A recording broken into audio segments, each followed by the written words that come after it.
Bonjour à toutes et à tous, je suis très heureux de vous retrouver sur Tandem TV pour une nouvelle émission Tour d'Israël et on continue la série dédiée à Jérusalem. La dernière émission était consacrée à la première partie de la période romaine, à la partie de Jérusalem dominée par les Romains polythéistes et ce soir, on entre dans cette deuxième partie de période romaine, la partie des Romains byzantins. Alors, pour revenir sur notre frise chronologique, les Romains vont rester 700 ans en Israël, de 63 avant notre ère jusqu'en 638, et cette période de 700 ans est bien partagée par deux périodes. La première période, on en a parlé dans le détail, les Romains nomment les rois locaux, Hérode le Grand, puis des préfets. On a la destruction du temple avec la guerre judéo-romaine, la guerre de Bar Korva et Jérusalem transformée en Aelia Capitolina. La deuxième partie de cette période romaine va démarrer au IVe siècle et va se définir comme une partie de Jérusalem byzantine, c'est-à-dire dorénavant Jérusalem dirigée par l'empereur de Byzance. On le voit sur cette carte, la Jérusalem romaine byzantine et surtout sur la période byzantine a pour particularité d'être beaucoup plus grande que la ville d'aujourd'hui, que la vieille ville de Jérusalem d'aujourd'hui. Et c'est notamment toute la partie au sud, c'est-à-dire la partie qui intègre la cité de David et le Mont Sion, qui font partie de la ville de Jérusalem à l'époque byzantine, c'est-à-dire 4e, 5e et au 6e siècle. Le personnage le plus important de cette période au IVe siècle est l'empereur Constantin. L'empereur Constantin, on est à l'époque où l'Empire romain se divise en deux, c'est-à-dire va nommer deux empereurs, deux Augustes, l'un basé sur la ville de Rome, l'autre basé sur la ville de Byzance. Et les choses prennent un tournant tout particulier quand c'est Constantin qui, de la ville de Byzance, va renommer cette ville Constantinople et va faire un acte absolument colossal pour la religion chrétienne. Il s'agit de l'édit de Milan, nous sommes en 313 et cet édit va désormais légaliser la religion chrétienne. Entendons-nous bien, depuis 300 ans, depuis la période de Jésus, la chrétienté est interdite. Toute personne qui se déclare chrétien, qui se déclare croyant en Jésus, va être persécutée, va être arrêtée et au choix va être brûlée, va être crucifiée, va être jetée aux animaux du cirque. Et tous ces martyrs vont être les saints que l'on retrouve dans le calendrier. 313, l'édit de Milan, et pour des raisons tout à fait politiques, la chrétienté est légalisée, devient dorénavant une religion que les gens peuvent pratiquer librement. Et quelques années plus tard, la chrétienté va devenir la religion d'État. C'est donc un changement très important puisque la chrétienté s'établit et se développe grâce à l'empereur Constantin. Pourquoi ce choix ? Pour des raisons politiques et notamment pour faire plaisir à sa maman. Sa maman, dont nous avons une représentation ici sur une pièce byzantine qui s'appelle Hélène, dont on a assez peu d'éléments chronologiques, d'éléments historiographiques. Toujours est-il que Hélène est vue comme une sainte par l'Église catholique, par l'Église orthodoxe, ce qui veut dire très clairement que sa biographie, on pourrait dire presque son hagiographie, sa vie racontée telle une sainte est loin de l'objectivité et de la neutralité nécessaire. Toujours est-il qu'on raconte que Hélène s'est convertie précocement à la chrétienté, qu'elle vient à Jérusalem avec la ferme intention de découvrir le lieu du Golgotha, le lieu où Jésus a été crucifié, qu'elle va interroger des locaux et découvrir sous le temple dédié à Jupiter et Vénus 3 croix, celle de Jésus et des 2 voleurs qui ont été crucifiés. Par un miracle, elle va identifier la sainte croix de la crucifixion et décider de construire la première église officielle du monde chrétien, l'église du Saint-Sépulcre. Cette église du Saint-Sépulcre, qui s'appelait au départ l'église de la Sainte-Croix, a été construite à partir de l'année 326. On va avoir près de 5 années pour construire cette église, qui est absolument gigantesque et dont les particularités sont une église de taille immense. C'est une église immense qui s'ouvre sur le cardo romain. On passe par le cardo pour rentrer dans l'église. Et on a une première cour, un atrium, qui permet d'arriver sur une basilique, une deuxième cour qui permet d'arriver à la rotonde. Concrètement, ce complexe permet de découvrir la basilique, qu'on appelle le martyrium, le lieu du martyr. On passe par le deuxième atrium et on arrive sur l'Anastasis, le lieu de la résurrection. C'est donc cette église, la première église du monde chrétien, qui est inaugurée à Jérusalem et qui va faire de Jérusalem, pendant près de 300 ans, la ville la plus importante du monde chrétien. Cette église du Saint-Sépulcre n'est plus comparable à l'église du Saint-Sépulcre telle qu'on peut la voir aujourd'hui. L'église d'aujourd'hui est 3 fois plus petite que l'église d'origine parce que cette église va être détruite d'abord en 614 lors des invasions perses, puis en 638 par les invasions musulmanes. Et donc l'église telle qu'on peut la voir aujourd'hui est l'église reconstruite par les croisés en 1149 qui a perdu les 2/3 de l'église d'origine. On doit donc à Hélène cette église du Saint-Sépulcre, mais également plusieurs églises à Jérusalem, notamment sur le mont des Oliviers. On voit cependant dans l'église du Saint-Sépulcre reconstruite par les croisés certaines chapelles qui datent de cette église d'origine. On a donc des vestiges de la Jérusalem byzantine qu'on peut voir aujourd'hui à Jérusalem. Maintenant, une grande question est à quoi ressemblait Jérusalem à l'époque byzantine ? Et la réponse se trouve sur le sol de cette église. Nous sommes à Madaba, en Jordanie, dans l'église Saint-Georges, église orthodoxe. Et à la toute fin du XIXe siècle, des travaux sont entrepris pour rénover cette église.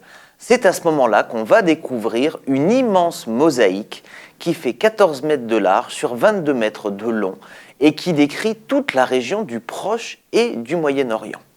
Et au cœur de cette carte se trouve la ville de Jérusalem. On peut observer que toute la carte est écrite en grec et au-dessus de la ville, il est écrit la sainte ville de Jérusalem. On peut même observer au nord de la ville la mer Morte et le Jourdain qui se jette dans la mer Morte. Maintenant, une question se pose. On a cette carte, on a une description de Jérusalem en grec, sauf que le grec a été parlé pendant près de 1000 ans en Israël et à Jérusalem, depuis le IVe siècle avant notre ère avec l'invasion d'Alexandre le Grand.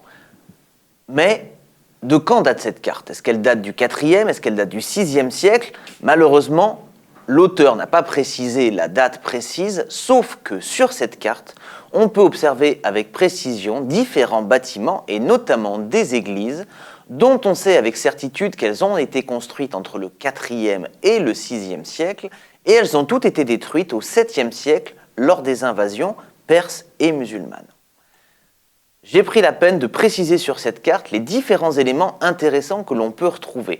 Alors, cette carte, évidemment, n'est pas orientée nord-sud. Les anciennes cartes étaient orientées est-ouest.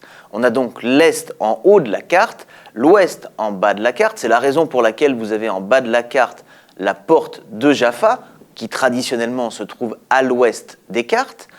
On voit au-dessus de la porte de Jaffa cette énorme voie qui traverse Jérusalem, qui est le cardo romain, cette grande voie dont on peut même distinguer les colonnes, et différentes églises. S'ouvrant sur le cardo, on a cette immense église du Saint-Sépulcre. On a au nord, en haut de la carte, en fait à l'est, cette église Sainte-Anne, et on a à droite de la carte, c'est-à-dire au sud, deux grandes églises, l'église Néa et l'église de Sainte-Sion, Hagiat Sion. Il faut savoir que cette carte a permis les principales fouilles archéologiques qui ont été faites à Jérusalem dans les années 60 et 70, après l'unification de la ville de Jérusalem suite à la victoire de la guerre des 6 jours. C'est donc la carte la plus ancienne et la plus détaillée qu'on ait de Jérusalem qui a permis les découvertes de la Jérusalem byzantine et de découvrir les vestiges de ces différentes églises, puisque ce sont évidemment majoritairement des églises, les constructions qu'on va retrouver à cette époque à Jérusalem. Encore une fois, on parle de 3 siècles, du 4e au 7e siècle. Maintenant, ce cardo romain, je vous l'ai présenté à plusieurs reprises. Il faut savoir que d'abord à Jérusalem, il y a 2 cardos. Il y a un quart d'eau occidental et un quart d'eau oriental. Le quart d'eau oriental va prochainement s'ouvrir. Les travaux ont eu lieu depuis 2 ans. Et devant le mur des Lamentations, on a un centre des visiteurs qui très prochainement va s'ouvrir et permettre de découvrir les splendeurs du quart d'eau oriental. Le quart d'eau occidental, en fait, est composé de 2 parties. On a une première partie qui part de la porte de Damas et là qui remonte au IIe siècle de l'empereur Hadrien. On a une deuxième partie, la partie la plus connue au cœur du quartier juif de Jérusalem, de ce quart d'eau, qui est un quart d'eau qui date du 5e siècle et qu'on doit à l'empereur Justinien. C'est là qu'on retrouve les mosaïques, qu'on retrouve les fresques qui représentent Jérusalem à l'époque byzantine et qu'on a les très belles boutiques dans le quart d'eau, sur la partie juive du quart d'eau, jusqu'à ce que le quart d'eau continue vers la porte de Damas et s'ouvre sur le souk. Maintenant, il faut savoir qu'on a d'autres vestiges à Jérusalem qu'on peut voir de cette époque byzantine. Je vous parlais d'église. On a cette église sur le mont des Oliviers, l'église Dominus Flevit, le Seigneur pleura, mais c'est une église moderne, c'est une église qui date du XXe siècle, qui a été faite par Antonio Barluzzi, sauf que comme la plupart des églises en Israël, l'église moderne repose sur les fondations d'une église antérieure, et là on a bien les fondations d'une église byzantine sur lesquelles on a fait cette église moderne. Mais de l'église byzantine, 2 éléments peuvent être observés. Tout d'abord, de magnifiques mosaïques qu'on peut voir dans la cour de cette église, mais surtout, juste à côté de l'église, dans le complexe de l'église d'aujourd'hui, on a retrouvé un immense cimetière composé d'ossuaires, et là on est sur des ossuaires qui datent du 6e et du 7e siècle, les ossuaires étant ces boîtes dans lesquelles on recueillait les os des défunts. Je vous rappelle que le principe d'enterrement de cette époque, en fait, était composé de 2 phases. Une première phase où on laissait le corps reposer pendant 1 à 2 ans jusqu'à ce qu'on récupère uniquement les os. Ces os, on les plaçait dans ces boîtes, des ossuaires qui étaient longs comme la hanche, large comme le fémur, et qui permettaient de recueillir les ossements en attente du Messie, en attente de la résurrection. On a donc ces traces très intéressantes de l'époque byzantine qu'on peut voir sur le mont des Oliviers. L'autre église dont on peut voir des vestiges, c'est l'église du Paternoster, l'église du Notre Père, ou encore la chapelle de l'Ascension. 3 églises modernes, mais dont les fondations datent de l'époque byzantine. Alors, époque byzantine à Jérusalem, je vous parle beaucoup d'églises parce que Jérusalem va être la ville la plus importante du monde chrétien, mais vous vous posez la question, qu'en est-il de la présence juive? Y avait-il des juifs à Jérusalem? Que peut-on voir de juifs de cette époque?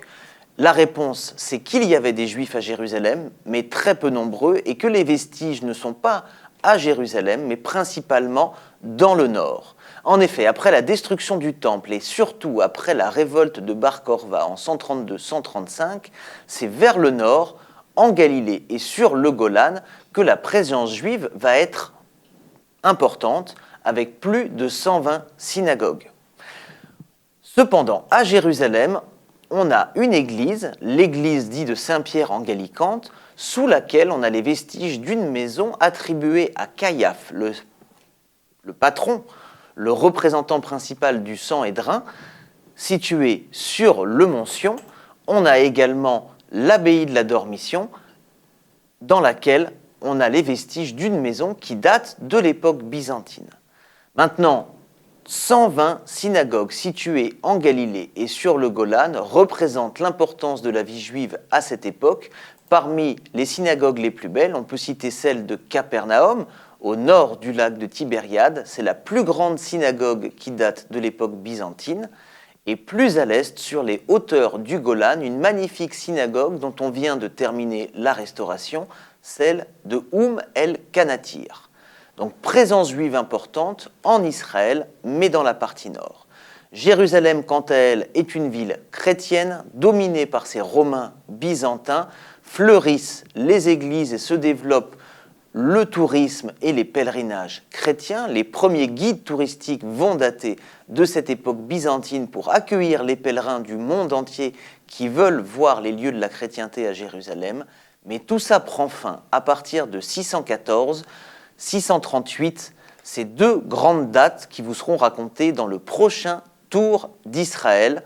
À très bientôt sur Tandem TV.